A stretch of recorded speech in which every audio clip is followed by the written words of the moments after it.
Hello everybody. So I just got off work and it's negative too many degrees outside is really what it is.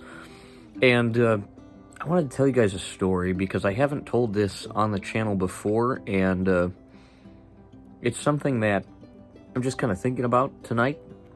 Haven't thought about it for a while, and I want to tell you guys the story of Boston Bobby.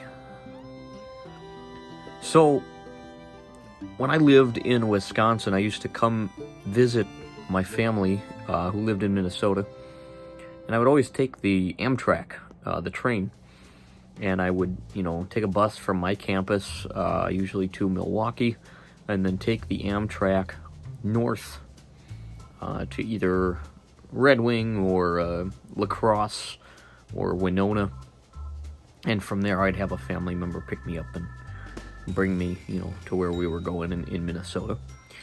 And most of these trips were made at the end of the first semester of college, and so I was on the train, and as I typically did, I had my earphones in, and I like to listen to some music. I always started the trip out of the station with the City of New Orleans, I think is the name of the song. It's a Willie Nelson song about trains.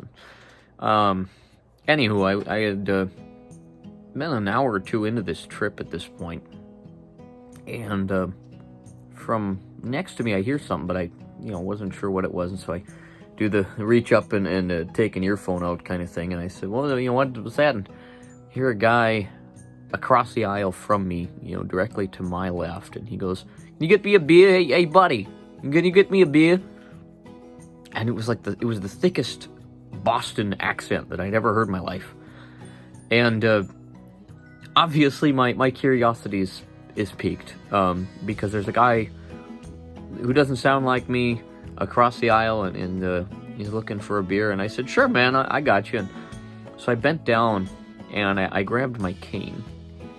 And immediately the poor guy, "Hey, no, don't worry about it. Don't worry about it. You're good. Don't just sit down. And I said, "No, man, I'll go get you a beer. What do you need?"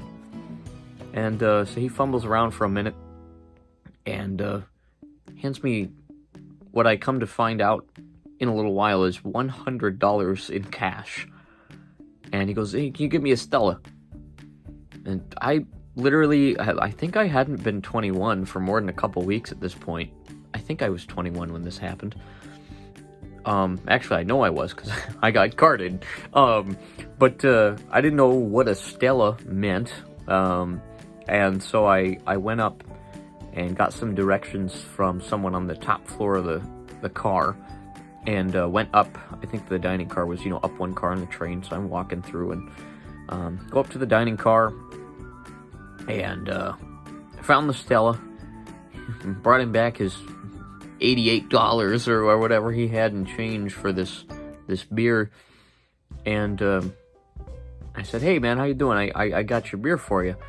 I said, "I'll give it to you on one condition." And he was so ready for this to be the answer. It makes me sad now. And he goes, "Do you want the money? You can add the money." I was like, "Dude, I don't want your money. I just want to talk." And so I hear him move something over on the seat next to him, and I sit down and I hand him his beer, and he sorts the money, and we sit. And for the next 2 hours or so, I end up talking to this man, and he's without a home, and he had grew up on the streets of Boston. Calls himself Boston Bobby, and we just talked about everything. He was asking me about my vision and telling me all these stories about how he broke into Fenway Park as a kid, and it had been, mini bat giveaway day, and so they're sitting up on top of the wall and banging it with the bats, and just the amount of reverence that this man had for his own life and his stories and everything like that, it just blew me away. And I honestly couldn't tell you everything we talked about, and the trip was going, the train was trundling on towards Minnesota, and I knew that my stop was coming. And Bobby, over the course of me talking with him, was very certain of two things. He said, first of all, that he needed to get to Seattle. And I said, "Well, Bobby, do me a favor and just don't get off this train, okay?" You take it all the way to the end of the line, and you'll be in Seattle, and that's exactly where you want to be. So you are in the right place. And throughout this time, the train attendants came pretty frequently to check on Bobby, and you could tell by the way that they smiled, and they all knew that he was a character, and were checking up on him. He had some crutches with him, and so he couldn't walk very well on his own, and so they helped him, get some food and that sort of thing. So I said, all right, you're good there. And the second thing that Bobby was very sure of is that, as he put it, my time is short. My time is short. I think he thought he was dying. And I said, well, that's all right, Bobby. It's you're on the train to Seattle. You're going to the right place. And I said, you do me a favor, Bobby. I said, do you have a phone? He says, no. I said, can you get to a phone? He says, yeah.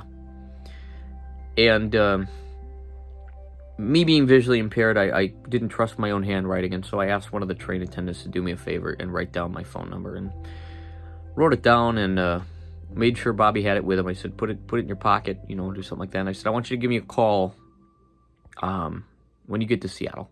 And he said, okay. I'm still waiting for that phone call.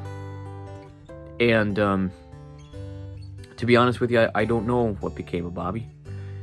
But that couple hours on the train that started with him not being sure if I could help him out, and asking if I wanted the money when I just wanted to get to know him, I will never forget this man. And to me, it just goes to show that you got to give people a chance. And on a train for a couple hours, I got to talk to one of the most impactful people I've ever talked to in my life, and it was a man who most people would never look twice at. He had crutches with him. I don't know whether or not he looked, kept up or not. And at the same time, that voice sticks in my head. And I don't know why tonight I was thinking about it, but I was. And I wanted to share that story with you. So thank you for checking it out.